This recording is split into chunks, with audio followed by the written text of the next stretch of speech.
You ever watch a movie that you want to love and enjoy so badly, but when you're watching it, you're just like, man, I am not enjoying this at all. That was me watching Kingsman. And it's a shame because this has the right cast, the right director, and the right villain in Rasputin. And I should have loved this, but I didn't.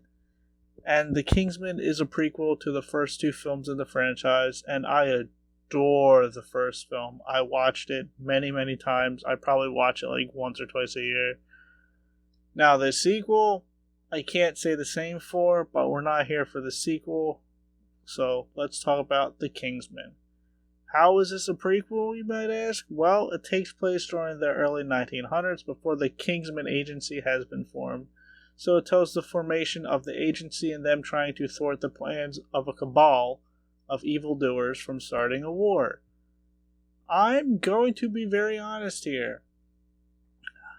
I watched this, say, about 5 hours ago, and I forget most of it. I kept zoning out during the first hour. It felt like a massive slog. There's so much happening, but at the same time, it feels like nothing is happening. I just didn't care for anything happening in the film. It feels like it's over 3 hours long, but it's only slightly over 2 hours long.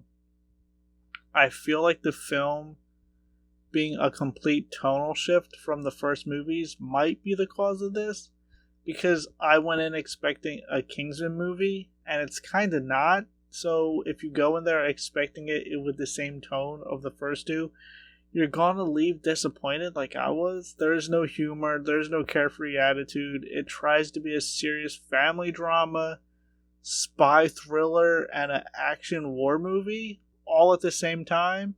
And guess what? It doesn't do any of those genres particularly well. And since this is a spy film, you know they have to throw in a twist. Well, let's just say it's not a great twisty McTwist. And you can see it coming from a mile away. And when you think about it, it kind of doesn't really make sense in the grand scheme of things. And the trailers mismarketed this because it makes you believe that Rasputin is the main villain, and he's not. Let's put this in video game terms. Rasputin is a side boss, and it's a shame because I think if they made him the main villain throughout, like dedicate a 2 hour runtime to just him, it would have worked significantly better. But they did what they did to basically set up another prequel, and I'm kind of like, oof, you shouldn't have done that. Especially when Rasputin in the real world and in the film is such a wild, interesting character that he could have worked fine as the solo main villain. Now, is there anything I liked about it? I still love how Matthew Vaughn shoots his action set pieces. They're very stylish, and it's very, very clear to see what is happening, which is a big bonus for modern day action films. I also really vibed with the soundtrack, especially during the action scenes. At times, the soundtrack would be almost synced up with the action, like an Edgar Wright movie, which is always very cool and nice.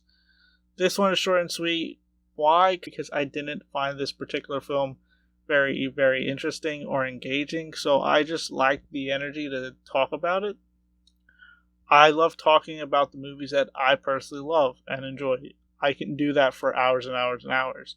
But talking about films that I dislike just really saps the energy from me. But if you enjoyed it, that's great. Always nice when people can enjoy art that you don't. But like always, feel free to like and subscribe.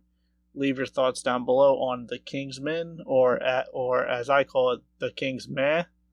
And thanks for watching. Keep trying to do better and keep being good people.